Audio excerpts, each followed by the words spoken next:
Eu começo a edição de hoje falando de saúde. Aqui no estúdio a gente vai falar sobre o lúpus. Para explicar melhor sobre esse assunto, eu vou conversar agora com a reumatologista, a doutora Marcela Barreto. Seja muito bem-vinda. Bom dia, Lu. Obrigada pelo convite, por estar aqui mais uma vez hoje, trazendo esse tema tão bem falado. Doutora, explica pra gente o que é o lúpus. A gente escuta muito falar, mas ninguém sabe exatamente o que é, né? Bem, quando a gente fala de lúpus, a gente está falando de uma doença sistêmica, né? Que a base dela é uma doença autoimune. Quando eu falo autoimune, é aquela doença onde os anticorpos do nosso corpo, que são feitos para nos proteger, em vez de nos proteger, eles atacam alguns órgãos onde a doença se desenvolve ali. É comum, doutora? É muito comum, Lu, e é muito comum em mulheres, né? A nossa porcentagem, a nossa proporção hoje, de a cada 10 pacientes, 9 pacientes são mulheres. Então, é muito comum nas mulheres, principalmente na idade fértil. Existe uma causa? Existem fatores que a gente pode determinar como fatores de predisposição a desenvolver. Causas genéticas, né? Quando já existe histórico familiar. Existem alguns fatores ambientais, o sol, né? A gente sabe que o sol piora os sintomas do lúpus, mas assim também pode ser um fator de predisposição, exposição solar, mas isso, e muito fator genético. Você falou em sintomas. Quais os sintomas do lúpus? Bem, os sintomas iniciais que a gente diz, né, que são os fatores mais importantes, assim, que os pacientes normalmente nos procuram é dores articulares. Quando o paciente acorda, tem aquela dor articular, aquela rigidez matinal, aquela fadiga, aquele cansaço. Febres de origem que a gente não descobre. O paciente que se expõe ao sol, surgem manchas na pele, ou aquele rachezinho malar, que a gente até determina como a mancha de borboleta, né, asa de borboleta, que muitos pacientes já chegam referindo isso. E em alguns casos, urina também, que às vezes a gente não dá valor, mas a nossa urina espumosa também é um dos fatores que também um dos sintomas que a gente pode estar reparando nos pacientes. Doutora, o diagnóstico é fácil ou é difícil? Eu pergunto porque pode ser parecido com outras doenças? Pode se assemelhar a outras doenças, aí é onde tem muitos pacientes que são subdiagnosticados, né? Ou alguns diagnósticos errados que surgem também em relação ao lúpus, porque ele pode se sobredispor em relação a algumas doenças, né? Tá ali associado a outras doenças ou ser só ele.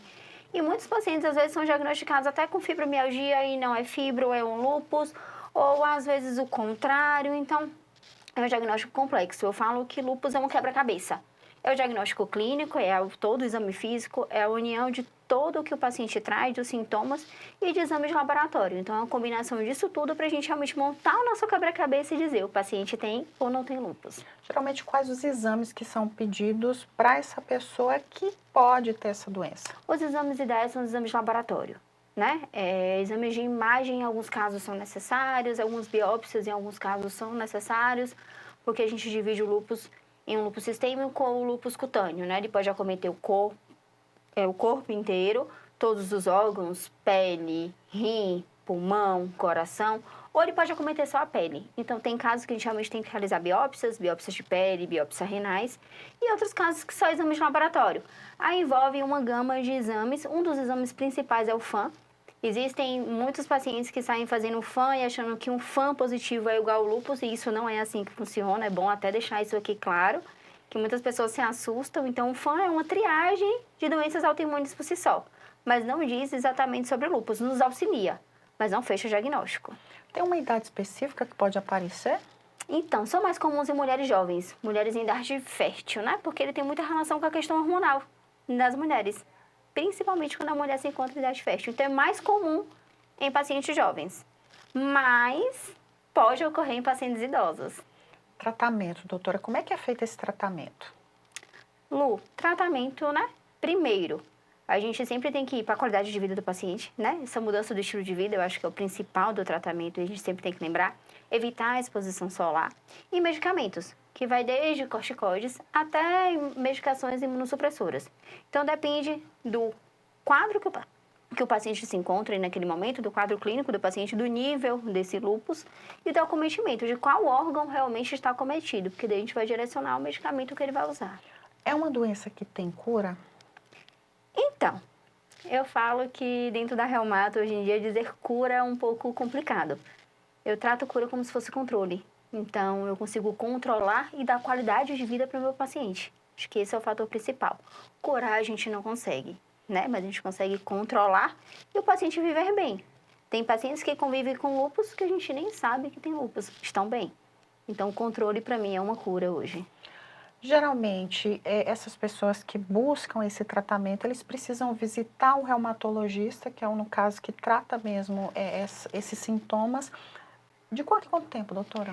Lu, o ideal do acompanhamento de um paciente com lúpus, né, é estar visitando o reumato a cada 3 meses. A cada 3, 4 meses está passando por consultas, avaliação de exames de laboratório, avaliação clínica, exame físico, porque às vezes o paciente está com o início do sintoma e nem ele sabe. Às vezes a doença ela se apresenta só no exame de laboratório, não está se apresentando na clínica.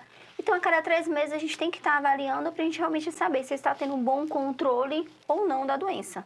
Queria que você deixasse dicas, né, para quem acompanha a nossa programação, para quem está suspeitando que tem a doença ou que tem a doença. Queria que você deixasse essas dicas. Primeiro, para quem está suspeitando, procurar um colega, procurar um médico, né? Alguns pacientes não têm acesso ao reumatologista tão fácil. Então, nós temos médicos de atenção básica, médicos da rede, clínicos gerais que podem estar fazendo essa avaliação inicial e investigando. Eu acho que o importante é iniciar a investigação e ter esse diagnóstico precoce, né? E aí sim ser encaminhado para o reumato, estar ali, fazer o acompanhamento correto. Eu acho que esse acompanhamento a cada 3 meses é essencial. Alguns pacientes diagnosticam e, não tem uma necessidade de estar indo e vai uma vez por ano. E quando chega, já chega com a doença mais grave e pensa que é o lúpus que está matando ele. Mas não é, a falta de acompanhamento. Então, fazer o acompanhamento correto a cada 3 meses, né? E para quem já tem, lembrar, a gente vive numa cidade que tem um sol, então lembrar do protetor solar sempre, evitar essa exposição solar, que eu acho que é um dos fatores que realmente predispõe aí. E se cuidar, ingestão de água, atividade física, o mental, tudo isso envolve a terapêutica do lúpus, assim como de qualquer outra doença autoimune. Queria muito agradecer a sua participação. Por nada, eu que te agradeço pelo convite mais uma vez, me coloco à disposição, né? Esse mês de fevereiro aí a gente está trazendo toda essa conscientização, toda essa forma de prevenção e diagnóstico do lúpus, de fibromialgia. É um mês que a gente remete bastante a essas duas doenças. Obrigada, doutora. Por nada.